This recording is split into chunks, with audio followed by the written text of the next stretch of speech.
Czech. I felt like Noshak was a better player because he actually did more plays on the map. They would probably have better results or better performance. 클라이는 일단 정말 사람으로서 좋은 친구고 정말로 재밌는 친구예요. 제가 이렇게 좋게 말하면은 정말 재밌는 친구, 나쁘게 말하면 또라이. The later the game goes, of course, you see these Fnatic comebacks, but they actually come from the enemy team making mistakes, not because they are doing really well.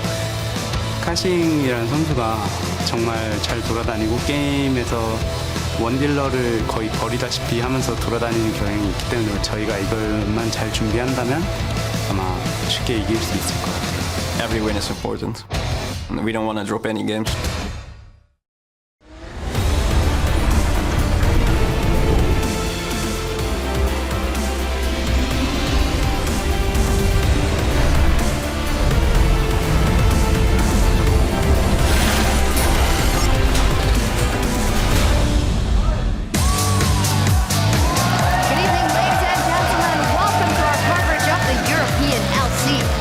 We're coming to you live from the LCS studio in Berlin, Germany, where you see some Fnatic fans are always aplenty, and there is Lothar looking to avoid promo relegation with his team, who revamped team Giants after not getting off to the best start yesterday.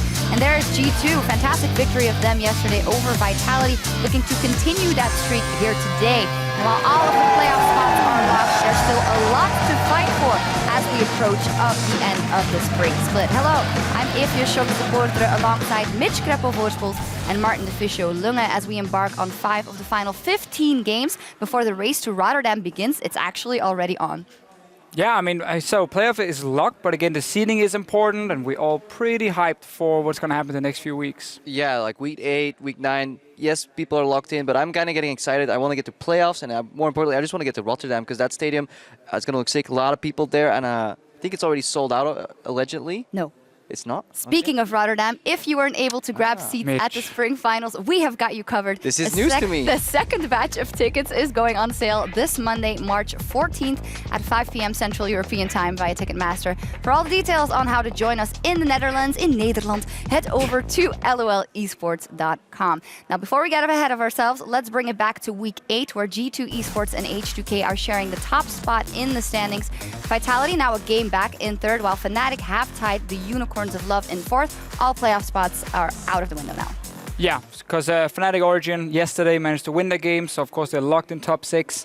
Not really surprising, because they had to basically lose every game, and then one of the bottom teams would have to win all their games to kind of overcome them. So this is expected.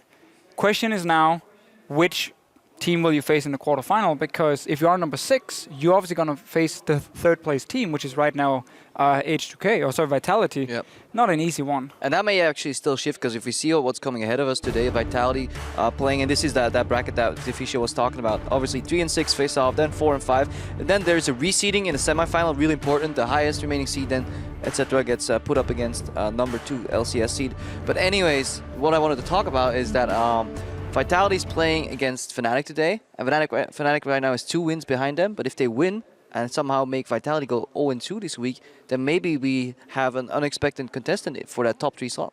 Yeah, and whenever we talk to the teams, when you talk to Fnatic, you talk to Unicorns that were on the desk here, everyone is kind of like, yeah, we don't want to face that 3rd place team because the top 3 guys have been so strong this split. So it's all about just securing number 4 and number 5, and then you play most likely Fnatic or Unicorns of Love at the moment, which is technically easier than having to take on Vitality or H2K or G2 in that quarterfinal. And everyone wants to make top 4, guaranteed a spot at Rotterdam. Yeah, to play in that stadium, the race is on. Obviously, towards the bottom of the tables, the race for 7th is very real for those teams over there. Only Giants are out of that race, but Rocket, Splice, Elements, they can all still make that 7th, that safe spot. And we know that Elements is a team that likes to grab that spot. But Splice, they took a big step forward. And how close is that race really, though? Because they're all going up against top 6 teams, I believe, and they haven't really shown a lot of good results. Maybe if Origin starts really failing hard right now and they go on like full tilt, they can start dropping games. So they're just kind of failing right now? They are kind of failing right Problem now. is they won yesterday. You know, had they lost that super close game to Unicorns of Love, I think maybe there was a small chance, but they have Xpaco now. They have Xpaco, obviously, and the king is back, so, but if you are Elements, if you are Splice, that game yesterday, they meant everything. You see Splice were so happy after, even though they went on Twitter and said it wasn't the greatest game they played. Downplaying it. Yeah, downplaying it. Doesn't matter how we win. they won the game, and technically, none of these teams are supposed to win any game now. So technically, it should end with Splyce being number 7. But it can happen, and they'll all have their chance later on. But first, it'll be G2 Esports up versus Giants.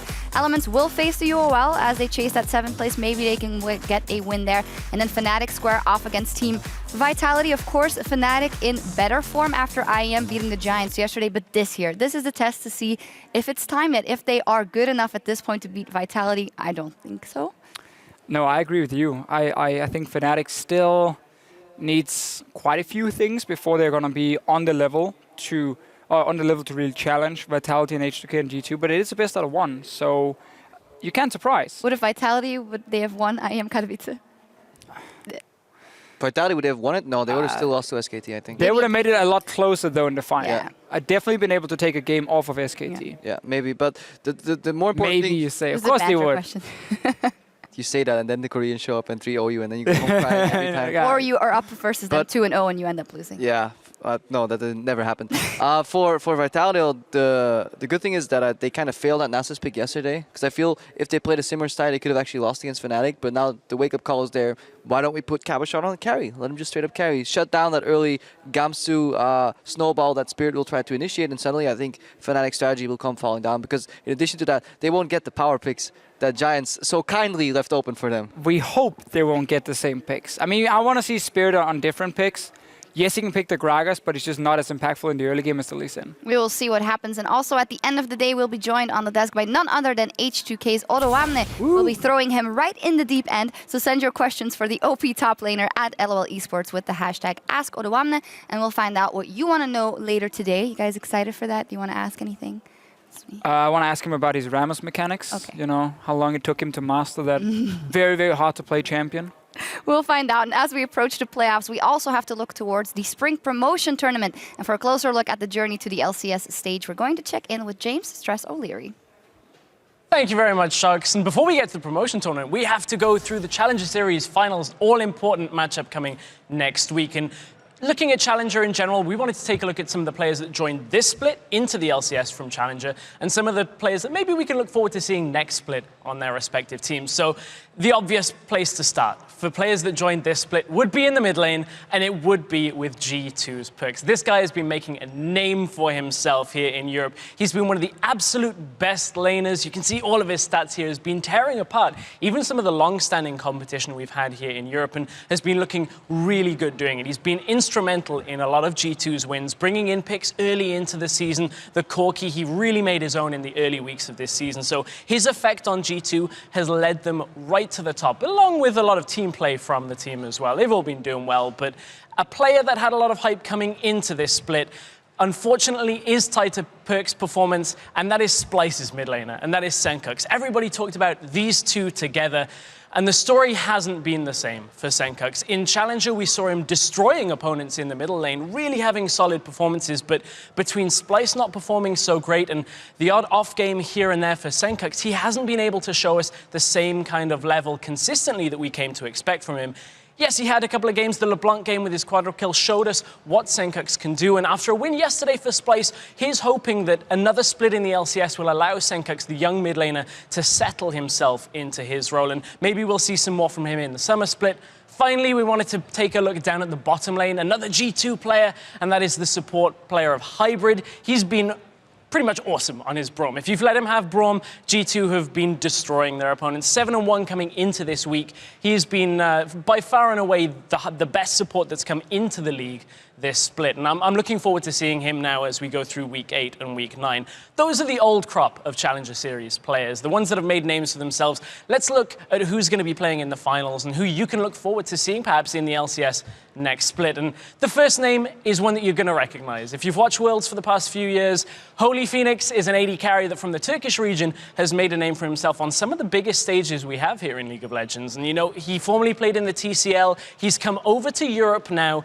into the Challenger Series. And you know, Huma, they won this past week. They got the win under their belt against Inspire. And Holy Phoenix, while this week's performances haven't looked so good for him, all throughout the regular split, he was putting up great performances in the AD carry role, on the Kalista, on the Lucian, really tearing apart some bottom lanes. And I'm excited to see what such an experienced player can do against the likes of Reckless, Forgiven, and some of the other experienced AD carries we have here in Europe on a regular basis, if he can make it through the promotion tournament.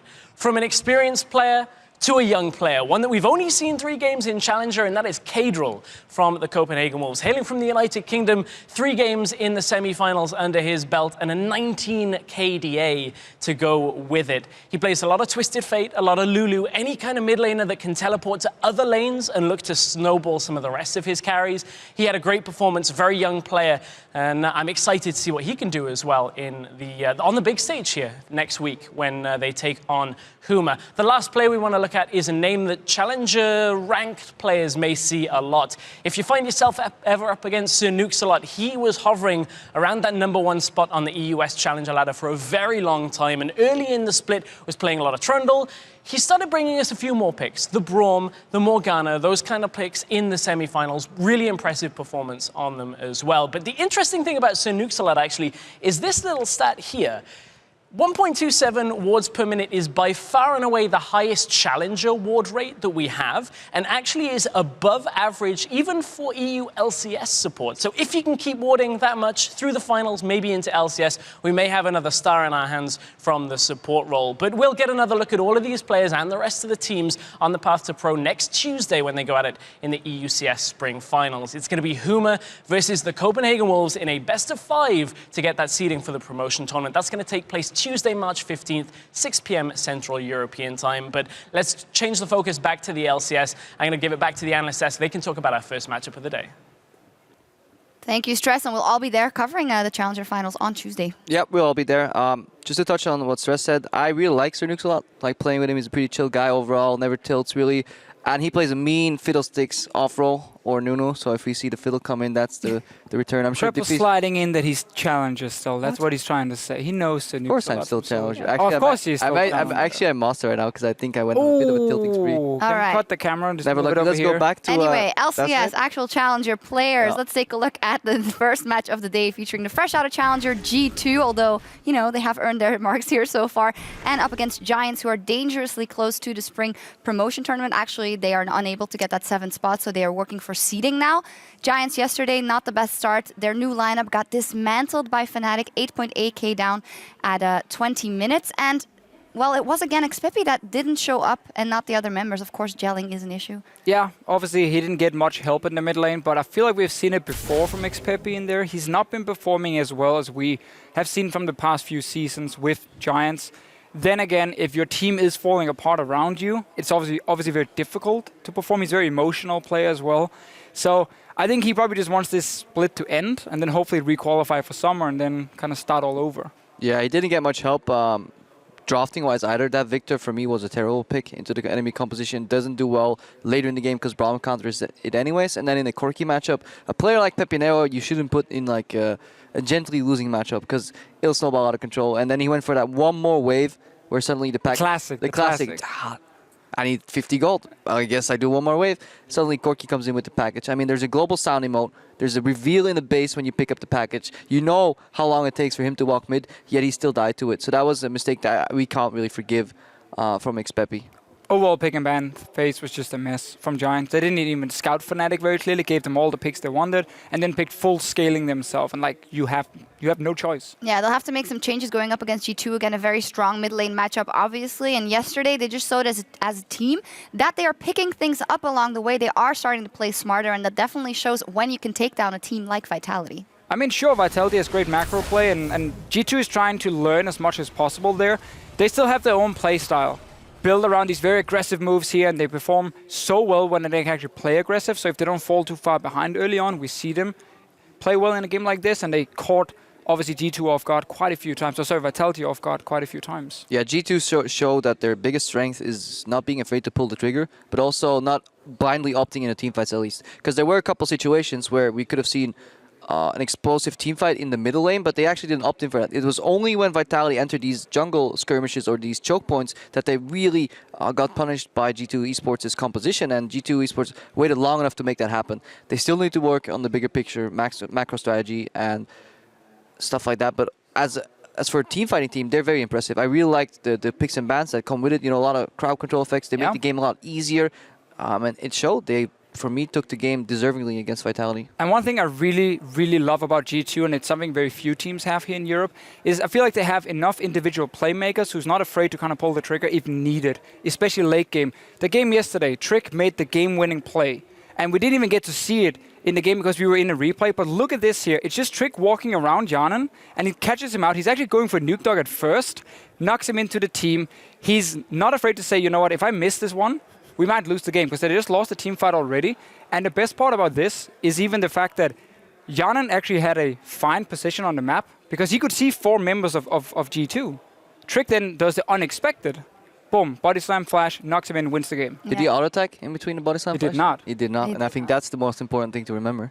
We saw him yawning there. He wants to get into the game, and the players are ready, so we should get into the game. Teams are about ready. We're going to head inside and check out today's action. And on the way, Godfred tells us what he's looking out for in that rematch versus G2.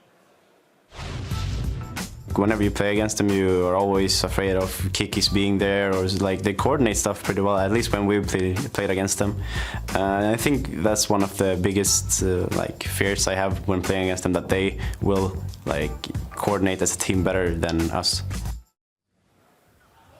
Hey everybody, I'm Devin Pyrotechnics Young, and I'm back for the day, but I'm here with James Stress O'Leary, who is not only a EU LCS expert, but a challenger, past and present expert, as I learned today. Yeah, I guess so. I mean, it's not like you cast normally, anything, but right? I'm glad to have you back, Fire. I know It's good, man. You're feeling a bit Great. under the weather yesterday. But Yeah, anyway, I don't sound like this anymore. Good to have you back. So it's quite good. All right, let's load up into picks and pans. But before we do that, we're going to take a quick look at the lineups on G2 Esports. On the blue side, of course, it's going to be Kikis in the top lane, Trick in the jungle, Perks on mid, Emperor AD carry, hybrid support, one you highlighted, and their coach, of course, Youngbuck. Yeah, I did highlight a couple of these players, and on the red side, it's going to be a team that have to upset those players if they want to make it a win here today. Oh, yes. It is the Giants. It's in the top lane, Smitty J. Jungle is Wisdom. X-Peppy in the mid lane, Sunstar is AD carry, support is Godfred, and that coach is Lothar. Yes, indeed he is. Now, this is a team that has had a lot of changes in a short amount of time. Yesterday, we can't expect them to come together quickly, and it didn't look much worse than it has been for the Giants this split long, but they definitely need answers fast if they want to stay alive here. Yeah, yesterday was a strange game because like Smitty J had those outplays early, kept himself the alive. repos were good. And then it just crumbled apart. So we saw glimpses of what makes these players that they brought in better than perhaps the players they replaced, but it wasn't cohesive. There were still issues with communication when it came to, you know, Wisdom looking to try and counter jungle or counter gank at times. Just wasn't quite there in the right time, right place. So there's still things that are up in the air for Giants. It's a very new lineup, though. We'll have to see if their second game on stage is any better than their first as we load up into picks and bans, but it will be a tall order versus G2 Esports. First ban off the board, it is Elise. Elise is gone, and so is the top lane Rammus out of this game. So that is not okay. Not happy with that. It's not okay right now, but it's fine. I'm actually going to be glad to see what the top lane has in store for him. Actually, I'm now really excited with that Fiora ban because we haven't had enough games on 6.4 to figure out what is outside of the Rammus, outside the Fiora, outside the Poppy. What are the next tier picks? I don't think it's going to be Nasus all the time. We had one. I wasn't super sold on it. Yeah, that one definitely didn't work out as well, but going back into this game, the Corki's taken away. The Gragas is also banned. We've talked about Nidalee being banned away a lot, leaving the gates open for Gragas, but this time the Fat Man goes first. Yeah, and at this point, Elise is gone, Gragas is gone. It's got to be an early pickup of Nidalee here for G2 if they're looking for it. I mean, that would make sense. It's Trick's most played jungler. So right now for Giants, they're thinking, do we ban the Kalista? Do we ban the Nidalee? What do we ban from this? They look at the AD carry roll. That gives the Nidalee right over to G2. Yeah, no hesitation. It's instantly locked in right there. Kalista's still available. Giants, if they're smart, will pick this one up here. It looks like that is the plan for Sunstar. What do they add to it? Well, I'm looking at Emperor's champion pool, and I'm looking, is he the kind of player that's going to pick up Jhin? And this is the first time I've really realized he has Lucian, Kalista, Ezreal, and that is it. Lucian is gone. They haven't been banning against him that much this game. But now Kalista is gone. Does he opt for the Ezreal and play a little bit later into the game? The Sivir is now available as a pickup here as we're on 6.4. Jhin, if he's been practicing it, is good into the Kalista. Yeah, I like this from Giants, though. Taking the Braum away from Hybrid. You talked about it a little earlier on that Telestrator, how successful he has been. 7 wins out of 8 picks on that Braum. Obviously, G2 have had a lot of success across the board, but it just makes sense. Take it away, give it to Godfrey. You have a strong bot lane there. I'm liking that. Although, another thing worth noting, the Alistar's still up, but G2 have their sights set on another support, and maybe the Thresh for Hybrid. Well, they are used to getting Hybrid on these picks that'll be able to save people as well as engage at the same time. So Alistar would be in his playbook as well. Thresh is there. By that same definition, so is the Bard. We had a little fun Twitter banter with him talking about how he was hoping to impress Senpai Crepo. He was, and it was pretty decent yesterday. Wasn't the best Bard we've seen, but still seemed to be a solid pick. He was catching out Azir in the late game, that kind of thing. So there's still a bit on the way of the Bard chops for Hybrid, but it's not going to be Bard. It is going to be that Thresh that gets locked in. And the other mystery is answered as well. They take the Ezreal for Emperor, so he won't have to go too far out of his comfort zone this game.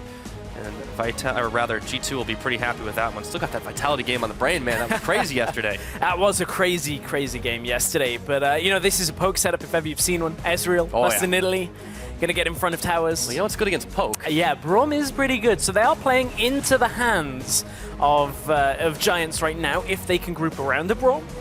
The problem with the Giants is, apart from a handful of games, they've been not so good in the early game and have fallen quite far behind. So if you can't actually take the poke damage, it doesn't actually help that much that you have a Braum. Yeah, I mean, you talk about it, you've got to make the assumption that teams are on equal level for pick spans. Obviously not been the case with these Giants. And how much do you disregard that as G2? We know they've fallen into the trap of disrespecting their opponents on multiple occasions. Is this the time for Giants to pull out the surprise? The Udyr game comes to mind on that one. That was a bit early. So the Corki is not available for perks. Will he go for the LeBlanc that we saw in yesterday's game? He is going to be blind picking his mid laner. So we know Perks has a number of champions he's happy with that. Played a lot of Lissandra, played the Ahri. LeBlanc games have started coming into it as well.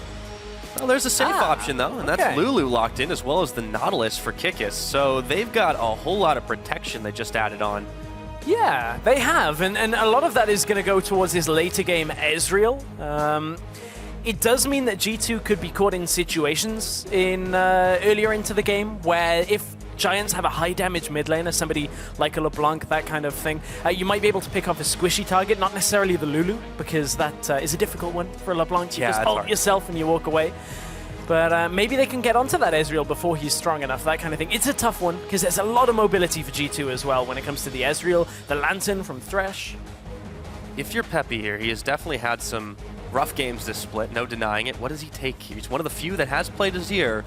He's obviously not going to try to outkill the Lulu. It's very hard to get that one, but how do you combo up with this team? Is the Azir the answer? Well, Azir was banned against Giants yesterday from Fnatic, so clearly Peppy must have been playing a whole bunch of Azir. We are on 6.4 with a hotfix where Azir's soldiers with Furor of Battle does not apply on the auto attacks there from the soldiers. So there's bugs on the bird.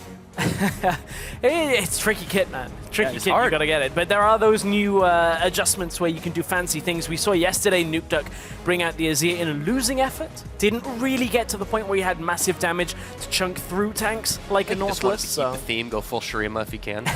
But Peppy, this is a specialty of his. He has been one of the few not afraid to dip into those pocket picks, and we'll see if it comes in handy for them. They've got a pretty solid front line to keep the Azir and the Kalista well protected, see if it's enough to deal with G2 Esports. It was always going to be a tough ask to face down a team with 12 wins and only 3 losses when you're looking at the opposite.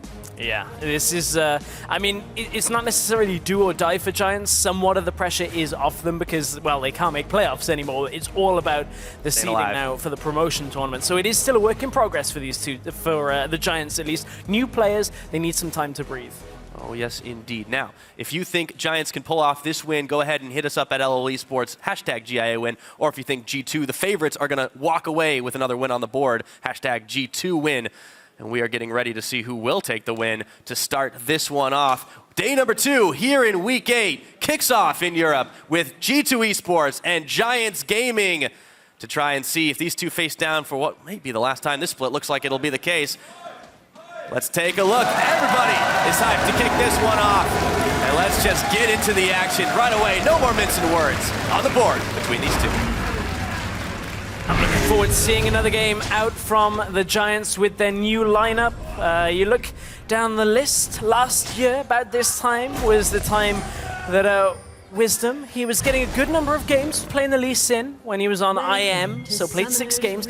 Only won 2 though, so that's an old set of statistics. It's a somewhat comfortable champion for him. Let's see if he can lead Giants to a win. He's up against Trick, who has been doing a phenomenal job in the jungle of taking out people early game, and they already get the ward. They get it, Pyra. Hey man, that's 1 CS for Trick. He's already on ahead of the game.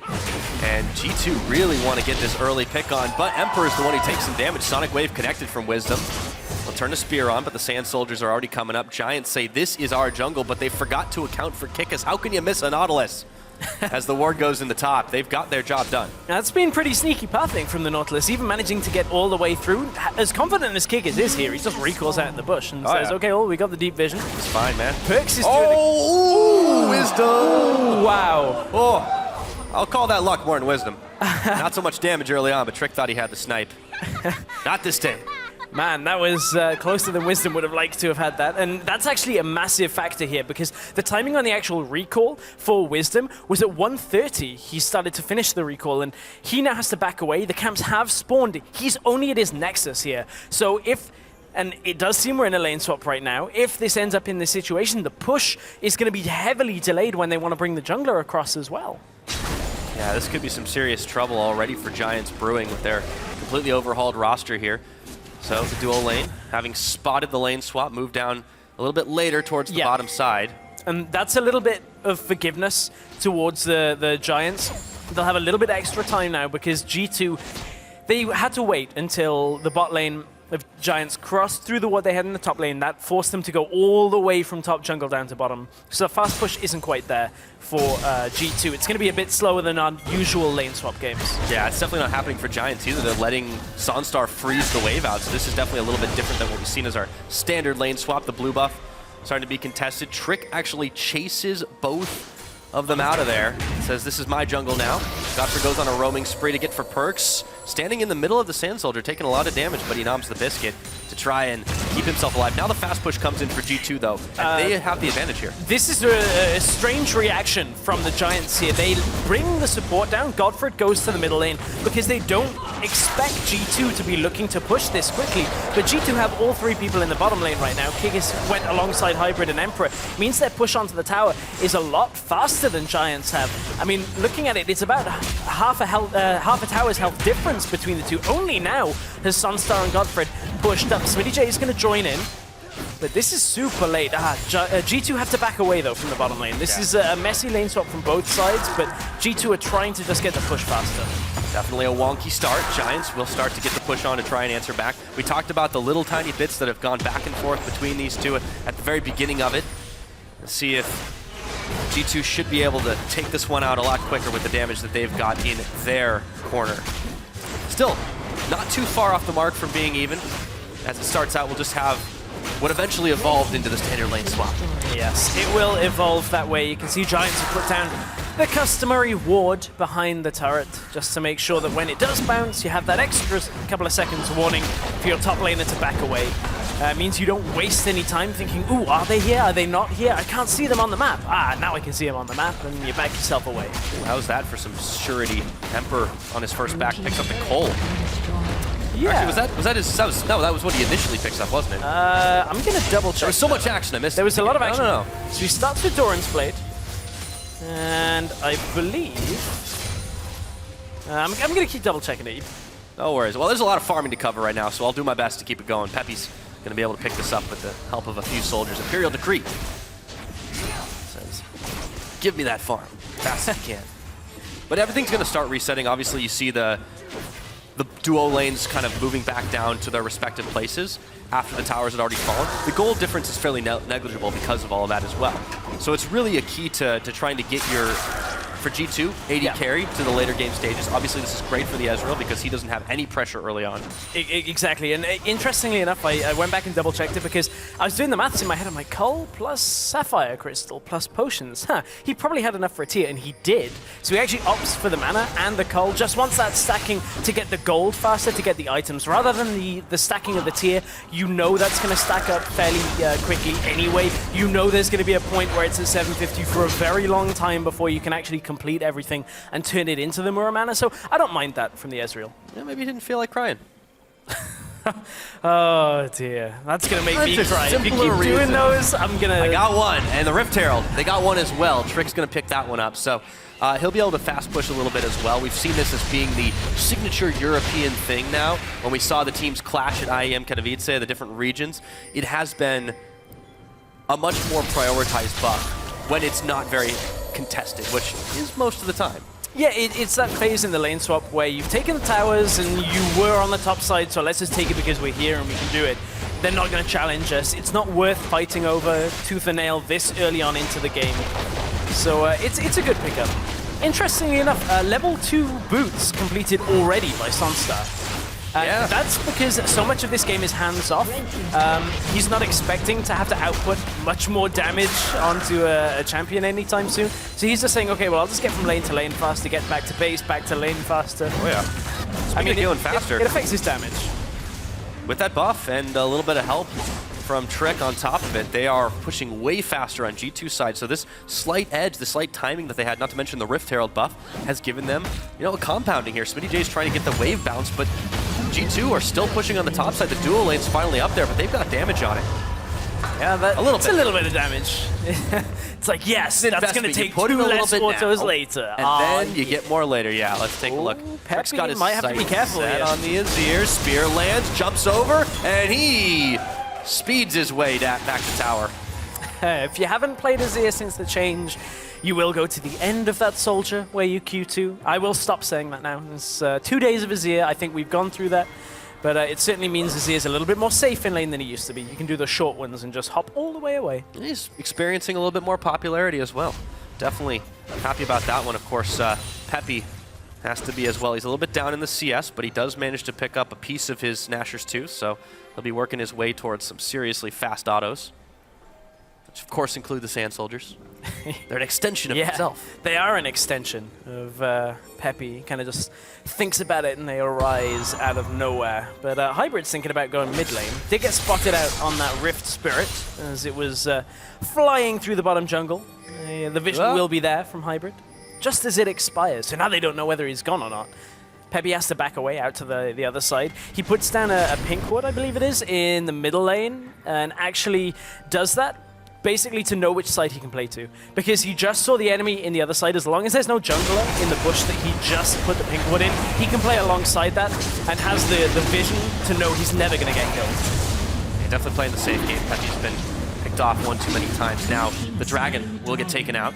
G2, definitely a team that has been able to secure themselves a high number of those this split and be able to really, really quickly overwhelm their opponents. But Giants are taking 4 members here to try and take out this tier 2. G2 are a little bit behind on this game. Yeah, they are. It's because they stopped to do Dragon. This is a little bit of a delayed second phase of the laning of the lane swap. Yeah, Giants are going to continue pushing. They have a fair wave up here. That's the block. I mean, they're getting this. G2 have to recall. They can't teleport in because Kicks would just die.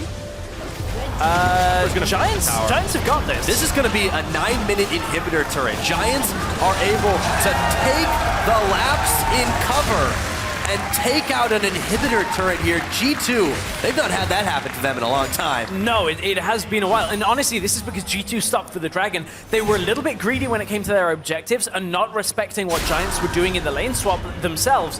They took the Rift Herald earlier, G2, and they're like, yeah, I guess we've got the time before we go bottom lane to take out the Dragon. So yeah, that'll be fine, right, guys? No, you end up losing the push because of how Giants had stacked a wave, then bring 4 people to it, push down the tower very quickly.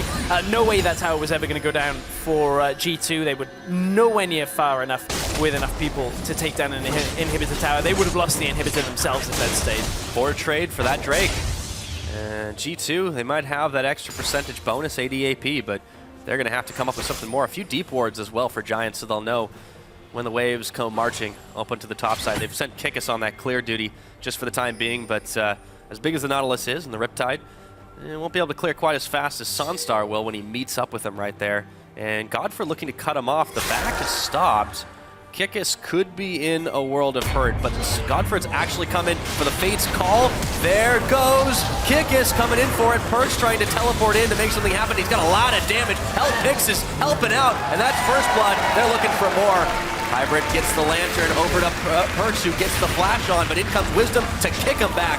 Dragon's Rage defensively as Trick has now joined the party. G2 doing what they do best. Action on the map.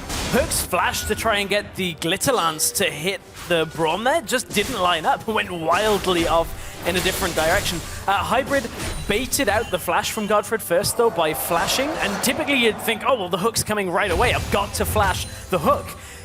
Hybrid just flashes. He's like, well, I'm going to get your flash. If you don't flash, I'm hooking you, flaying you back in. So pretty smart by Hybrid, just to trade Summoner for Summoner because they knew the situation. Godfred's gone. Oh, just like that. As tanky as the Braum is, not enough, and Wisdom's getting popped up and knocked down. The rest of Giants are here, but will it be enough to take out G2 Esports? I don't think so. Peppy, not so safe anymore as he gets popped by the rest of G2. Still a little bit of low health bars. They can't commit to the dive just yet. Meanwhile, Emperor all by his lonesome in the mid lane, just farming it up. And a hook comes onto Smitty J. Not going to follow that one in. Not when there's a wall and a poppy. yeah, they don't want to go into that position, but all of that was with Emperor in the middle lane as well. Just pushing up, casually pushing the mid lane, trying to get it into the tower. So G2 with a good series of events. I believe Sunstar only just joined the fight towards the end of it. He was still respawning from the previous fight and didn't have his ultimate Let's take a look at it, how it all started. This was the initial trade. Kikis is talking to Perks here and says, well, just come into the lane for me. Godfred didn't use the follow-up from the Kalista ult to actually engage here, and Hybrid was already on his way. There's the flash for Flash. At this point, Hybrid is just trying to wait till they're in range and didn't quite get it. Good kick from Wisdom to keep them alive, but from here, Giants, they try and defend their turret. And you gotta respect the double hook comp here, because I can't remember who it is, but somebody just gets hooked right out of middle lane. Well, Peppy's here, so and he Peppy takes the run, and then he TP's up behind. around to the backside. He thinks he's safe, right? But then all of a sudden, Godfred's gone. Yeah, Godfred gets hooked in by the Nautilus. Peppy's here, but it's not in time, and it's kind of like a 2v3 and then a 3v3 from the Giants. Peppy doesn't have the damage this early on. The moment Peppy goes in, he realizes it's a mistake. Tries to flash, tries to get to his tower, but then he just gets popped on the head. True Shot Barrage comes in to clear that wave. Let's take a look as the action's still happening. Kikis has burned his flash to try and get away. Now he turns back around over to Wisdom, gets kicked back. Got to respect the damage and the threat of multiple members being there now. The mid tower should go down. Peppy trying to clear, but with those heralded power minions, not going to be enough. Peppy zooms out to freedom once again, but he's been on the back foot the rest of this game so far. 30 minutes on the clock, 4 kills in G2's pocket. They're looking to add even more to that if they have a 4K gold lead. And this is a fairly big problem for Giants right now, with G2 looking to constantly go aggressive with this kind of siege poke composition.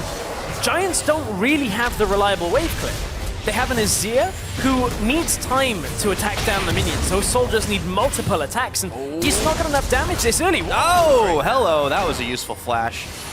As he hops back over to Godfred. Still, his tower's already gone. You know, the Blitzcrank is something that you have to expect from G2. Giants saw this coming a mile away, not just from the team comp, but with the way that G2 has played most of this split out.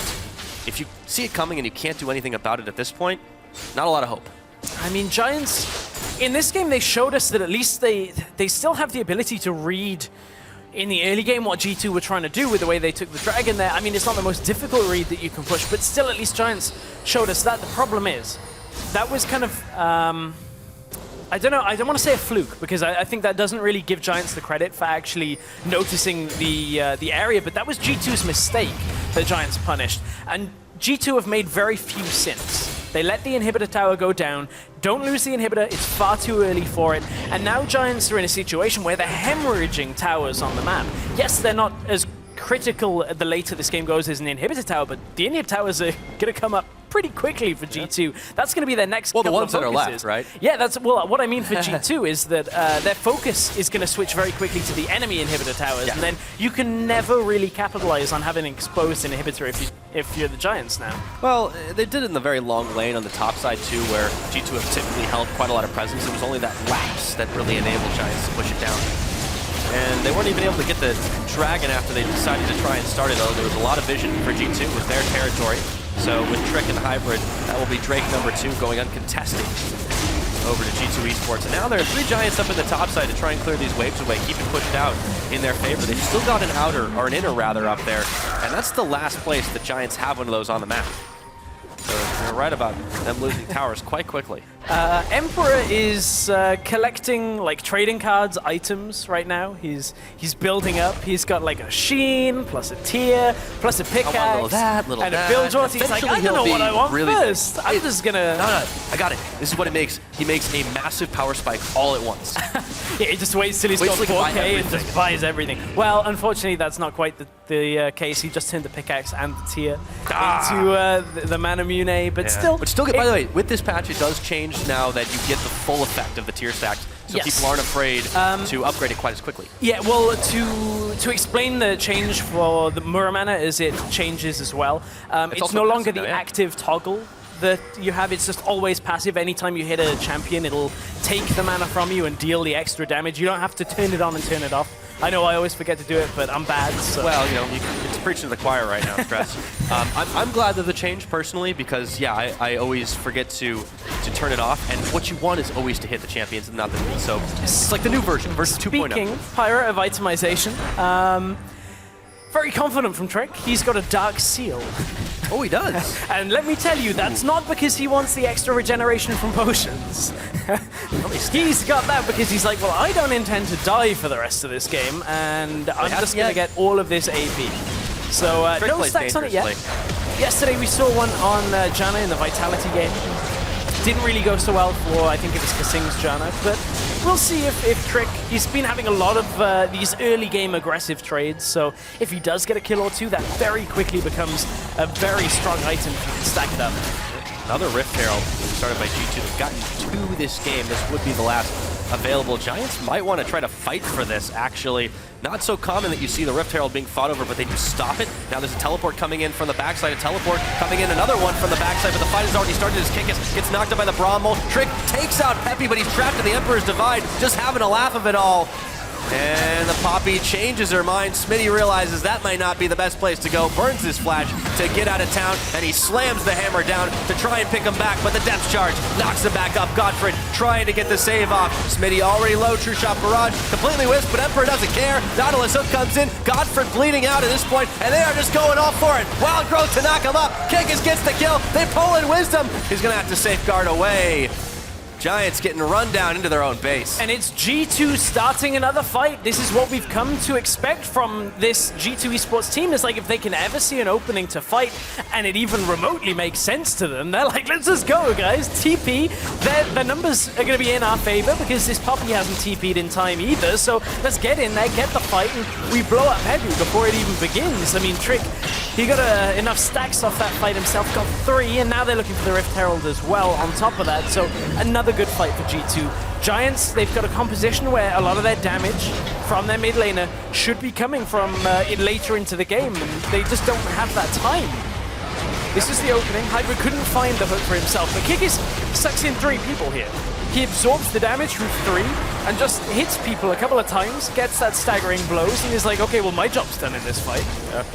Well, and first, the rest of them were just had so much damage to take out Peppy really quick. Barely enough time to get the Emperor's Divide off, and just sat there laughing after the fact. I was so hoping that Hybrid could follow up on the Poppy ult as Thresh there. Yeah. I'd have to ask Krepo about this, whether there is that small timing window, but it's one of those abilities that if you've ever seen a Nautilus hook at the right time hit a Poppy as she ults him away, they had one on, I think it was NA Challenger, and Cyrene just burst out laughing. I was laughing for a good like 10 minutes after seeing it. I hope we get that interaction, but I haven't seen it in pro play since. I haven't seen it. It's good. It's good. Like very rarely do you get those good ones. I do remember back in the day though, I was playing Katana, and it was the same thing with Thresh. You try to leap and you just get goinked back.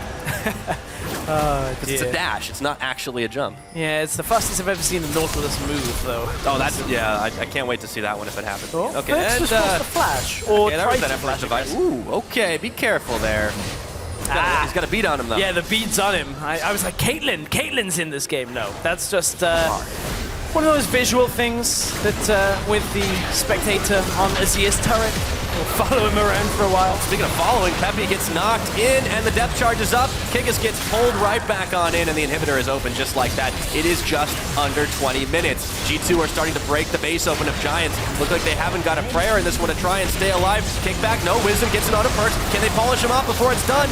Not quite yet. He's still hanging in there. Finally falls down, but Trick has already picked up a killing spree for himself. Now Smitty holding the line between three, but a double kill comes in for Trick. Looking for more onto Sunstar. That's a whole heaping helping of damage, and now Kikis will knock him with the anchor, but Emperor gets the kill credit. Chasing Godford around. He's the last man standing here. Not able to do much more. He might go down. He is. That's the ace. 20 minutes. G2 are going to take it. You said it, 20 minutes. This is G2 ending the game. 20-second death timers right now, and G2 are like, yeah, we got this, guys. We're on the way to the top. We're still trying to book our spot in there in Rotterdam. Yeah, definitely making a huge statement here in the fastest game we have had this split. G2 Esports, Wisdom can't do a thing here. They're going to end it out just under 21.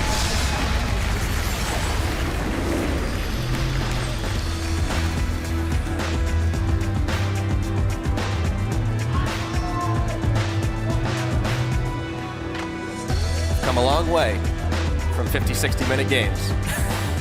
We're back at the beginning of the Short split. way, actually. We're at the beginning of the split, week 1, where we were like, oh, average game time's like 26 minutes. Great. Yeah. It's nice. Well, I mean, what can you expect from top of the table versus bottom of the table? Realistically. I suppose not much, but you know, there was some hope for Giants with the revitalized roster, so you can say, but obviously a lot of things to work on, and they didn't capitalize on a few mistakes, but then all of a sudden G2 did the right thing and stopped making them. And some hope when it came to being able to take an inhibitor tower that early on. They reacted to G2 overstepping on the map, getting themselves the dragon. Problem is, G2 was so far ahead as it was, the Giants could never utilize that. They couldn't step back out onto the map and actually look to push any objectives. They were just continually getting pushed in. And honestly, there wasn't too much that the Giants could have done from that. Wisdom was late starting on his jungle. Trick took full advantage of that and really showed up this game once again. I mean, we've seen so many good games from Trick. It was another one added to the book. Hey, the Magi's definitely came in handy there. 4-0 and 5 to finish that one off. And you can see the damage he was dishing out. I mean, yeah, I don't even think it was that big a factor, to be honest. Like, Trick was so far ahead as it was. He was 2 levels up on Wisdom. I mean, every little helps on the damage, but Trick even just still had level 1 boots. He was like, I'm just going to wear paper bags in your house. Fine. I hope you don't mind. Well, I mean, even if Giants did mind, they pretty much busted down the front door and said, this is our house now. You have to leave. Sorry. So, yeah, G2, I mean, they completely ran the train over them, and it was right on time. 20 minutes, 53 seconds. I mean, that's a big record. I'm trying to go back and when the last time we've had a game that quick anywhere. I mean, Immortals had like an 18-minute, I think. Did they? There was like one early on in the split, but what you can say for today is G2 weren't getting paid by the hour. No, definitely not. That's all it is, because otherwise they would have... Trick's getting paid by the kill. Yeah, seemingly. And I mean, it seems like he's worth his weight in gold right now. His performances week on week have been really good. And again, absolutely. This one, a lot of it is the fact that he has winning lanes a lot of the time as well. Perks is winning mid, allows him to go into the enemy jungle, allows him to stamp his authority. When you're swapping quickly and you're also able to capitalize a lot quicker, Giants made that critical mistake early on where they allowed G2 to fast push without reacting quickly. Then, of course, they got that top open inhib. But it really didn't matter because G2 said, that's fine, we're just going to knock down all your towers while you're there. And you can't do anything about it. That's just a rough game for Giants because they're going to have to rewatch it, look at the pathing in the early game and how Wisdom ended up getting caught out under the tower as well, took another spear's worth of damage. Maybe the game would have been different if Wisdom hadn't have been recalling and at the Nexus when his jungle camp spawned. That's a fairly big difference for a game, but certainly that's a game that Giants weren't really expected to win on their road to the possible seeding for promotion tournament. They still have a couple of games, 2 games left now, actually. Origin and Rocket. I mean, those are more winnable. They're more winnable, yeah. But, I mean, I feel like Rocket's definitely the one you got to aim for, especially with Origin picking up the slack from their IEM performance and moving back up. I mean, it's tough for Giants. It's tough for a team like that, but they've got this new roster together. We'll see if they can maybe make something happen at the end of the season. But a good win for G2. We're going to go ahead and send it back to the analyst desk to break that one down. Thank you very much, guys, as we are joined here by Perks after G2 went 2-0 this week. Congratulations. Thank you. Very, very impressive. I want to talk a little bit about that game yesterday first versus Vitality. That was also very interesting. About this one, though, what did you make of the 2 drafts? Because something we had our eye on coming into this is Giants' drafting, because against Fnatic, it wasn't ideal. What did you make of the 2 drafts? Well, I think actually leaving Nino the open ever is not a good idea. He want to win, you know. But they did get like a good trade-off, like Braum Kalista, which is like two strongest champs on the roles. So I guess that was fine. And they had some tank and like Azir to. Actually, I don't think Azir was a good pick because Azir is good against tanks, like which can shed tanks and they cannot come to him. But versus squishy poke, like we had Ezreal in Italy, it's a really bad pick, and especially Lulu speed up, and he couldn't do anything. So. What else could he have picked? I don't know. No, nothing. Oh, you don't apparently, want to know. Poor Pepe having no counter pick right there. You're Lulu. We've seen it a few times. I see you like to copy FLICKR with the build as well. Tell me about it. Frost Queens into Lichbane. I think the build is really good because you get you buy Frostfang on first base, which is like 100% mana regen. It's super OP. Like it's like Morello, you know, with 800 gold. And then you get Frost Queen, which can like you can like slow people or like just find out where they are, so you don't have to face check. And just Lichbane second is for like movement speed and more damage output. And then you go into like Rabadons, Ludens, whatever you like for damage, and yeah, you cannot see it, but I did the most damage in the game. Lulu did the most damage. We'll check that. Febvin also said actually at IEM that he thought Lulu was super overpowered and that more people should pick it. One more thing about the game, as we were tracking how smart G2 plays the game, that has been a storyline, and you specifically wanted to look at the dragon and lane swap situation you didn't agree with. Yeah, so I personally hate dragons in lane swap because I think it slows down the tempo of the swap too much. Perks, your team, I mean, obviously right here you're stuck in mid lane doing absolutely nothing, which was basically the story of the game for you. But why are you guys going dragon here in the swap? I have no clue. You have to ask my team about that one. So this is just a team call you're not part I of. don't think that's actually that good because we just lose on tempo. Like they get to tier 2 faster and then they get actually tier 3, but which was still actually okay, I think. But yeah, shouldn't have happened. But so in this situation now where Giant's obviously pushing down, get this tower, it's too late for you guys to recall because you're trying to mirror what they're doing. When you lose that inhib tower, how impactful is that? Because technically it gives you guys like a complete dead lane where the enemy team can barely farm because the lane is so long and there's no tower to bounce it back. Do you actually feel like taking that trade potentially for Dragon, for inhib tower is okay? Well, I think it's okay, yeah, because like even if this game wasn't like so stomp, we would get like more dragons. Like second dragon is actually pretty good right now. Like there's so much damage in turrets, you get to push way faster, and third dragon is always good for like a lot of movement speed. So I think getting the dragon was an okay trade, but maybe we shouldn't have done it. All right. We're gonna discuss it more. I mean, a lot of this also goes like 30 seconds earlier. Ezreal were like slow pushing out the bot lane to then go dragon, so they actually fell super far behind the tempo also before the dragon started. Yeah, but you won the game and you're 2-0 this week, so I got to ask you about your form right now. Of course, yesterday a very smart game versus Vitality, and Kikis said that you guys are actively working on that. How much did scrimming international teams from IEM help? I saw you guys tweeting a lot. Don't want to put words in your mouth. Well, scrimming international teams, we actually only got to scrim one team, and I wouldn't want to talk about it. I don't think it helped us at all. They are even more clueless than we are in the macro play, so... Let me guess, LPL team. I think you're right. All right. Okay. I mean, it must have given something, right? Maybe some new picks or anything?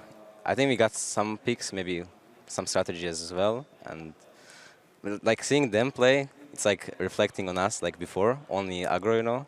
But now we were actually working on it for like past 2-3 weeks to play more on the objectives, like mostly turrets, and it's working out, so... So how do you guys practice it? Like, is it Youngbuck after every scrim saying like, guys, okay, next game, you know, we have to get 5 dragons, or we got to remember to call this and this and this and play around towers this way, or like what specifically are you guys changing? Is it just in-game in the shot calling? I think like our coach reminds us that we should play for objectives after every game, and it's getting better with each game because before it was like really a massacre every game, you know? But now it's actually getting some strategy in there as well, so I think we're going to be a strong team. Who's going to win the playoffs, Perks? I don't know, maybe G2. That's a little more calm than 2 weeks ago or 3 weeks ago when we asked you, but we'll see what happens. Thank you very much. All right, coming up next, Elements will keep fighting to secure their spot in the summer split against the 4th place Unicorns of Love. As we go, Steve looks back at his team's last clash with the Pink Ponies. I think we would have an easier time against them, even though we had a really bad game against them, but it's just like we got outdrafted and just we didn't play the lane swap good at all, so we lost. We got way better in lane swap, but we still lack stuff in the mid game, so we have to work on that. But we won't lose game just from lane swap anymore.